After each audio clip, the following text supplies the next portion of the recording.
Black Anime of all places. Oh yeah, cool. All right, guys, how you doing? Talk to me. Tell me something. So I'm curious.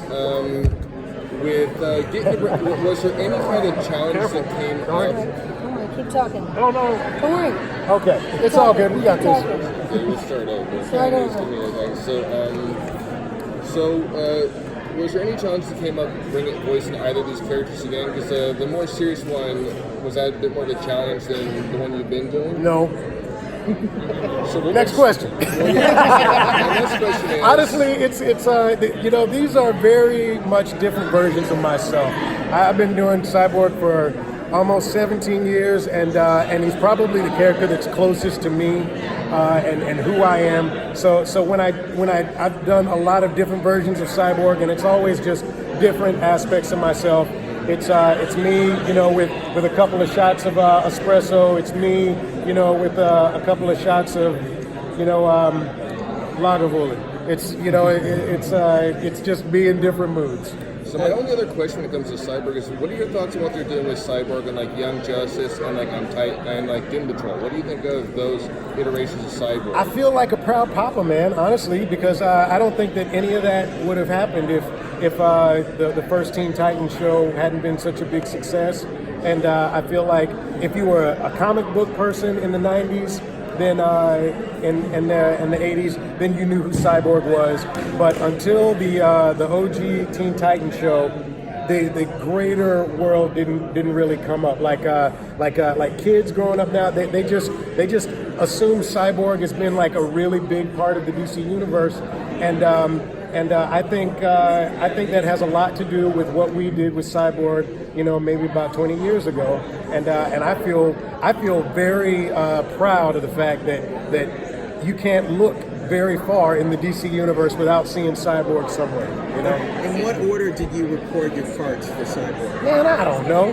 Man, we recorded this thing over the course of a year, and so it was like back and forth. We'd do a little of this version of the show. These bits didn't work. This one did. You know, we're always when we're doing the movie, it's very much kind of hit and miss. Let's see what works. If it doesn't, let's change it. It's a very organic way of working when we're doing these movies, rather than like the 11-minute format.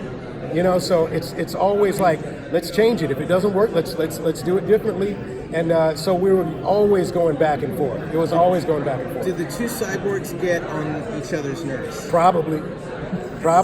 I get on my nerves in the morning and at night. You know, I get along pretty good during the day, but in the morning when I don't want to wake up and I keep telling myself to get out of bed, it's a problem. When you know, when I'm like I don't need to go to bed. I can, you know, and I know I need. It's a very bedtime routine with me. That's when I'm most upset with myself. That's what this whole entire, you know, movie is to me. Just about getting up and going to bed. How do you feel about the fact that Booyah, which is what you originated with the character, that's become a stamp that all the other incarnations used? Even the live-action Doom Patrol show, there's an episode where his operating system tells him, "You've said that 64 times, it's now your catchphrase." That wouldn't have happened if it wasn't for you. No, it's true. And the funny thing is that the first episode, I said that, and one of the producers, I didn't write it, but one of the producers was worried that it was a euphemism for drugs, and I was like, that's yeah, that's not booyah, that's a different thing. I can say booyah. I'm not, you know, corrupting children, you know. And so if it wasn't for me, because apparently everybody else was worried, and I was like, there's no way we're getting in trouble. It doesn't mean yeah, it means booyah. So from the very beginning, you know, it's very exciting to know that the booyah has traveled across, you know, the multiverse of cyborgs. So I think he said it in just about every cyborg has said it. You know, Patient Zero. Yeah, it's crazy. So what do you think of Ray Fisher's performance as Cyborg? You know what? It's kind of awesome. I love all of the iterations of Cyborg. I just wish we had seen more of him. You know what I mean? Right? I agree. Yeah. His own movie. Yeah, exactly. I want to see him truly own it and everything. and have some fun with it. But we'll see what happens. What was it like when they made an animated cartoon version of you for Teen Titans Go and getting to see that?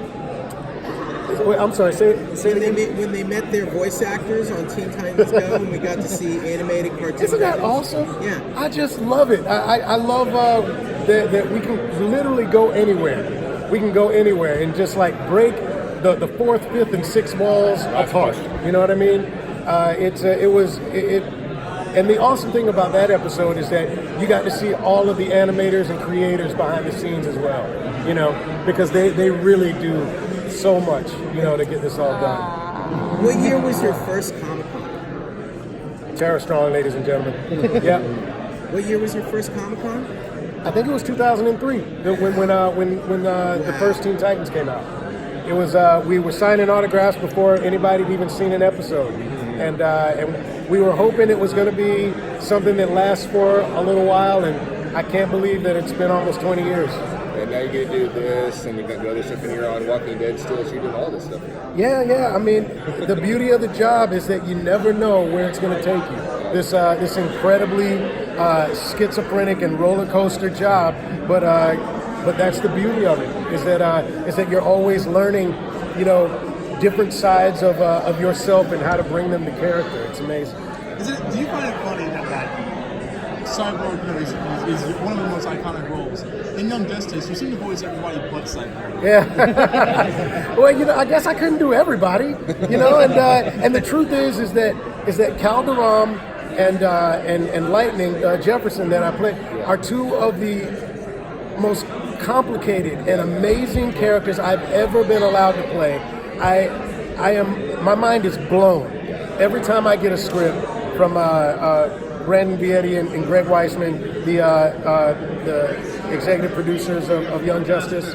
It blows my mind the complexity that I'm able to work with on that. Thank you very much. Yeah. Thank you, guys.